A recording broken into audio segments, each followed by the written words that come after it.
directeur de thèse et de m'avoir invité à participer dans cette magnifique colloque.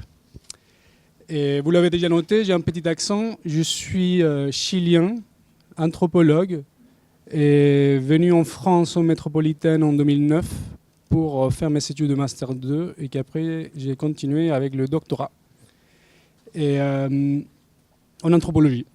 Mais j'aime beaucoup l'histoire aussi et je pense qu'à un moment donné, les frontières entre l'anthropologie et l'histoire ils sont dépassées, notamment quand on travaille dans des sociétés qui ont... Dans toute société, il y a un rapport particulier à son histoire et une histoire qui est aussi composée par beaucoup d'oublis.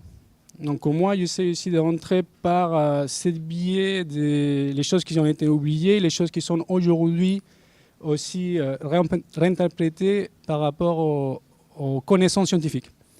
Donc aujourd'hui, de ce que je vais parler, c'est le tout premier contact qu'on connaît, et historiquement parlant, entre les Européens et les Rapa Nui. Entre parenthèses, Rapa Nui, c'est un nouveau mot. Hein. On ne connaît pas comment ces insulaires appelaient son île. Et Rapa Nui, c'est un mot du 19e siècle. Mais ça, c'est une autre histoire. Et donc, j'ai intitulé cette exposition 1722, Rapa Nui, l'île des Pâques, parce que c'est les Hollandais qui ont mis ces noms. Et la première rencontre entre Rapa Nui et Européens, Otoroka te Atuahiva. Otoroka, c'est le premier mot enregistré de la langue Rapa Nui, fait par les Hollandais. Et semble-t-il être un ancien mot de bienvenue. Donc je vais expliquer plus tard comment on arrive à ces moments-là. Et donc ce qui m'intéresse aujourd'hui, c'est de vous proposer un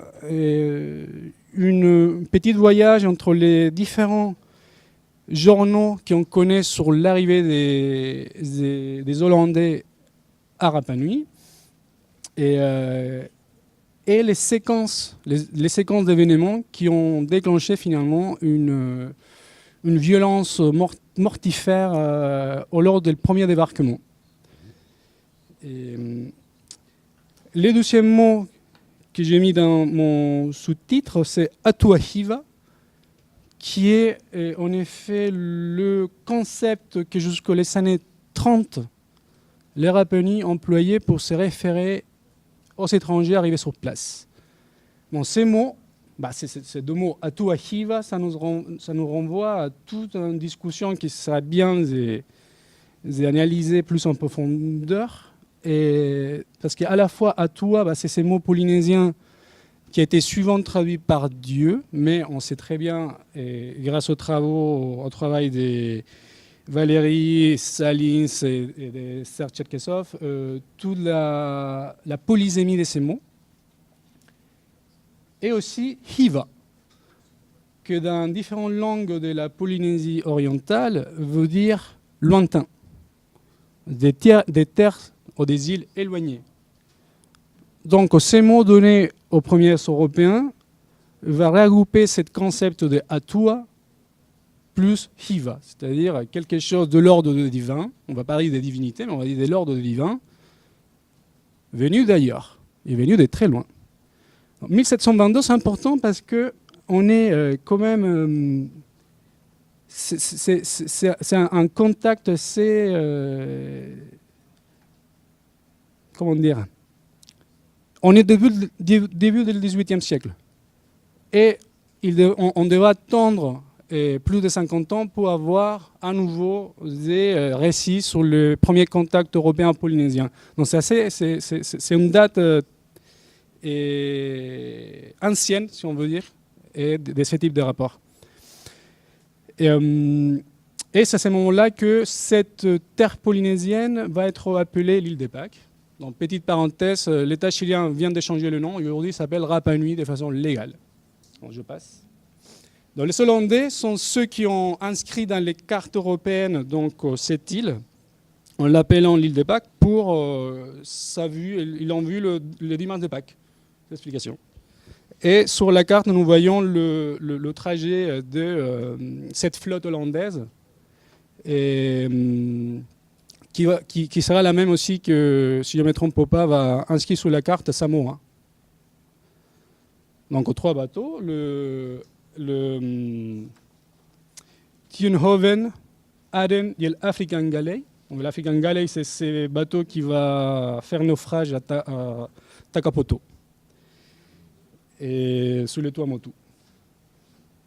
Donc ça, c'est une reconstruction de, c'est pas moi qui l'a fait, mais de le trajet des embarcations hollandaises le jour qui arrivent sur l'île de Pâques. Donc nous avons 5 avril, ils arrivent du sud-est, et après ils vont faire le tour de l'île et jeter l'ancre dans la baie de Hangaho-Onu le 8 avril.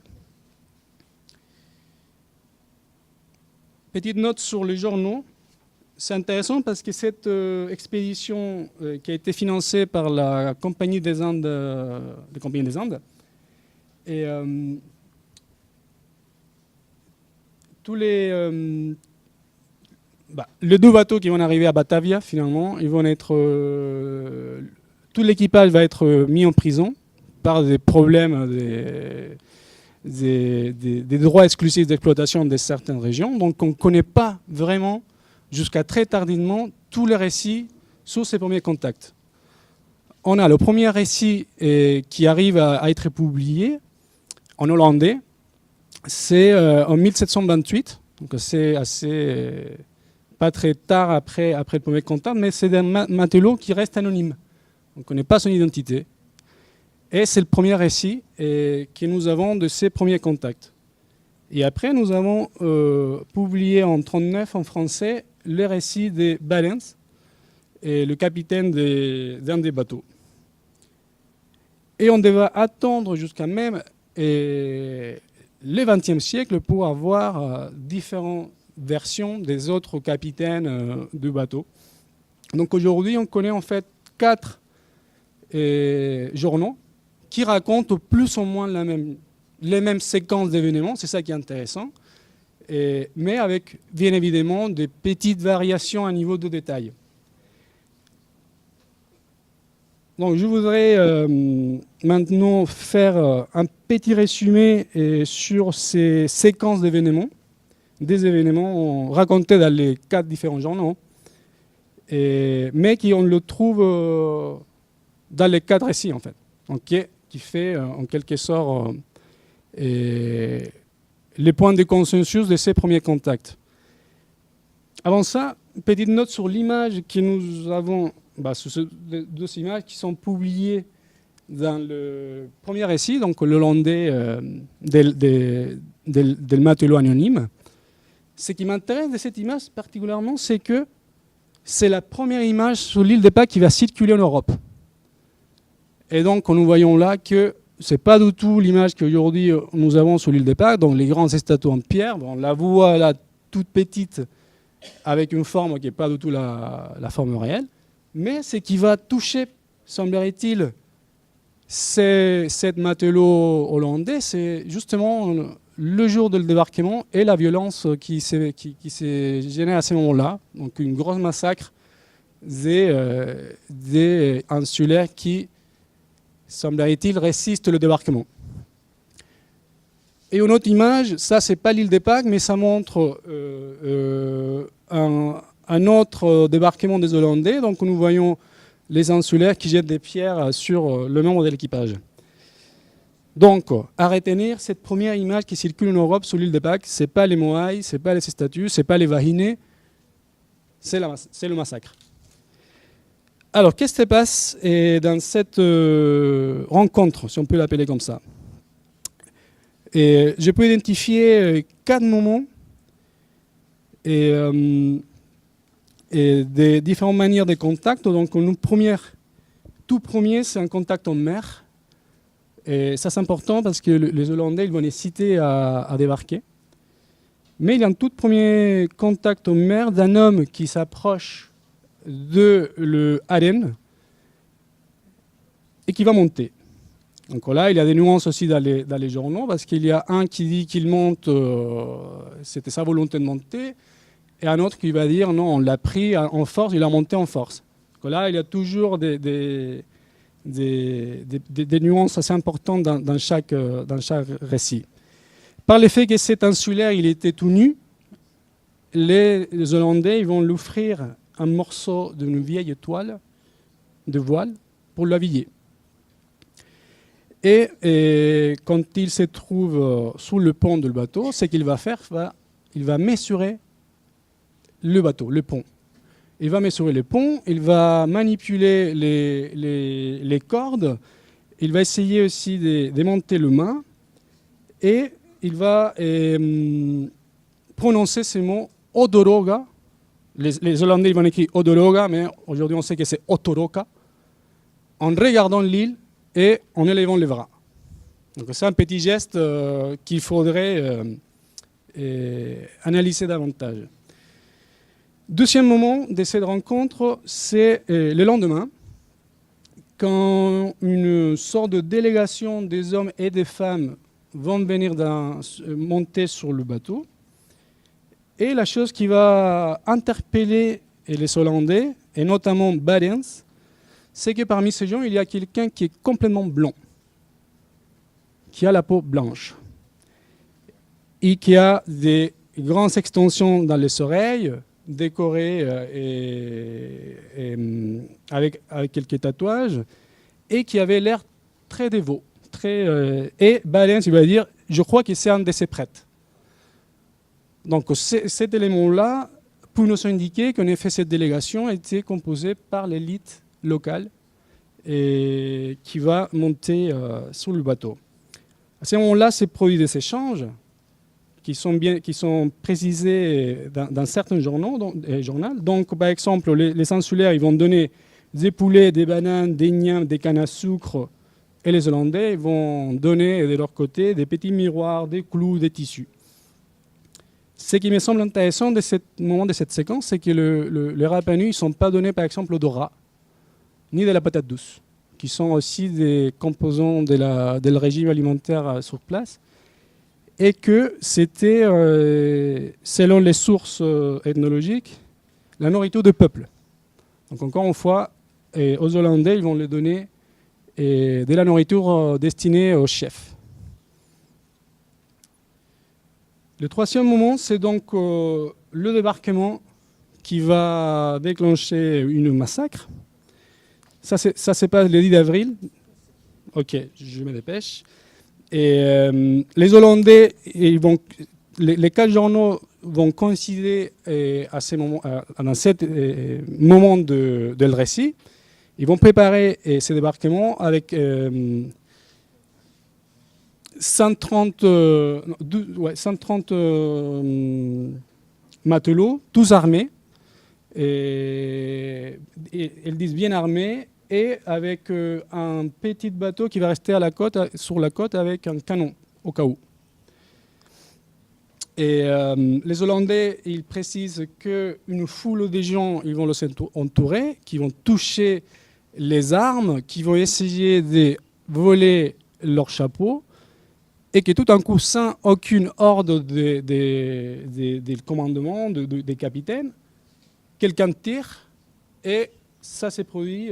Barents, il va dire, j'ai entendu 30 tirs, et résultat, entre 10 et 20 Rapa Nui morts. Donc après ça, tous les gens ils vont aller se cacher à l'intérieur de l'île, et les Hollandais ils vont pouvoir débarquer. Quatrième moment, c'est après cette massacre que une seule personne, qui semble être aussi un chef, donc à la peau blanche, avec une coiffe de plumes, avec une sorte de cape, il va s'approcher et donner une poule. Une poule. Et à ce moment-là, une comitive des gens, des hommes, des enfants et des femmes, ils vont passer avec des drapeaux et chacun va donner de la volaille, de la canne à sucre, hein, et encore une fois, pas de rats et pas des patates douces. Et les Hollandais, ils vont donner à ces chefs un grand morceau de tissu et d'à peu près 40 mètres. Donc c'était un gros morceau de tissu. Donc je ne vais pas rentrer dans le détail de chaque journaux et pour relever les nuances et les petits détails qui sont tout à fait intéressants, mais on pourra en discuter après. Pour revenir sur un sujet qui m'a semblé toujours passionnant, qui est la perception, ce qu'on peut en sortir de ces types de journaux et d'autres informations sur le point de vue Rapa Nui de ces Occidentaux. Donc on sait que jusqu'à les années 30, le mot utilisé c'était Atu Ahiva, mais aussi on trouve des traces matérielles de passage des Européens. Sur l'image, c'est une photographie, il y a une peinture faite par Catherine Routledge, et anthropologue anglaise, qui c'est la première à passer un bon temps sur l'île de Pâques. C'est la première ethnographie qu'on a de l'île de Pâques, qui fait ces relevés. Donc, toujours, elle relève qu'il y a une étrange association entre des oiseaux et des bateaux européens. Donc là, c'est la grotte Anakaitangata où on trouve cette peinture. Donc là, sur la photo, on ne la voit pas trop bien, mais là, on l'avait bien. Et elle va remarquer là un bateau qui semble être européen. Mais aussi, il y a eu d'autres navigateurs avant Routledge qui vont décrire des bateaux européens, qui ont trouvé des peintures dans des maisons représentant carrément des bateaux européens. Par exemple, là, c'est un Moai qui a sur sa poitrine un bateau européen taillé. Donc on voit en quelque sorte pour dire simplement une sorte c'est carrément un intérêt des Rapa Nui par ces technologies de navigation. Ils vont le reproduire de différentes manières. Et le dernier commentaire avant de terminer, c'est qu'on a aussi des registres et de certaines formes rituelles qui étaient pratiquées jusqu'aux années 30, où les Rapa Nui construisaient des bateaux avec de la terre. Ça s'appelle le Miro O'One. Donc Miro c'est le bateau, O'One c'est le sable, c'est la terre. Le Miro O'One. Dans des formes rituelles ou selon l'information recueillie par Routledge. Donc ça c'est un extrait du carnet de terrain de Catherine Routledge, où elle explique ce que les gens l'ont dit. Donc là, on n'a pas les mots en Rapa Nui qui ont été dits, mais elle traduit. Il va dire « They were gods because they are ura ura, not uri uri, not tea tea ». Ça c'est super intéressant. C'est la réponse. Routledge demande, mais pourquoi, qu'est-ce que vous faites dans ce type de bateau de sable?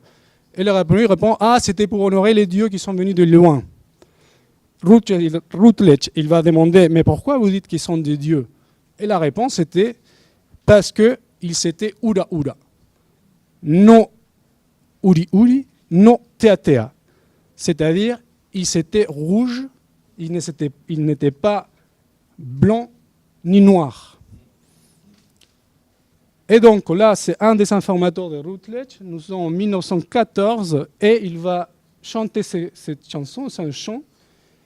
Hekape haura te kape aringa, aringa ura ura, qui veut dire le capitaine était rouge, le visage de ce capitaine était rouge et on l'appelait le visage rouge. Cette interprétation nous renvoie, et avec ça je termine, à un élément que je n'avais pas vu dans d'autres cas des premiers contacts dans d'autres sociétés. On a tendance à dire les Européens, ils ont été vus comme des blancs liés à la lumière, le soleil. Mais là, on a un cas différent, que la couleur de la peau a été interprétée comme rouge. Ce n'était pas des blancs, c'était des rouges. Et on connaît, dans le cas de l'île de Pâques, et ces couleurs ura donc nous renvoient peut-être, il est en train de nous envoyer à toute la symbolique de la couleur du sang, de son. Et il ne faut pas oublier que les Européens, ils sont tirés sur des Rapa Nui, donc ils ont vu aussi des sangs couler. et associé à ça, a un pouvoir lié à la couleur rouge. Donc, pour finir, c'est que les traces qui sont encore, qu'on peut encore voir sur l'île de Pâques de passage des Européens, ce sont ces types des champs jusqu'à les années 40-30, le rituel del Mido au One et les pétroglyphes qui montrent carrément des bateaux européens. Merci beaucoup.